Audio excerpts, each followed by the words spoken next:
everyone! So, we're going to sing Lupang Hinirang at dito po tayo titingin sa taas dahil andun po yung flag ko na Philippines flag.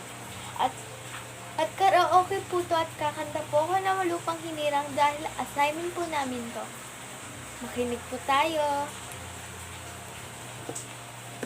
Mga kababayan, ang pambansang awit ng Pilipinas.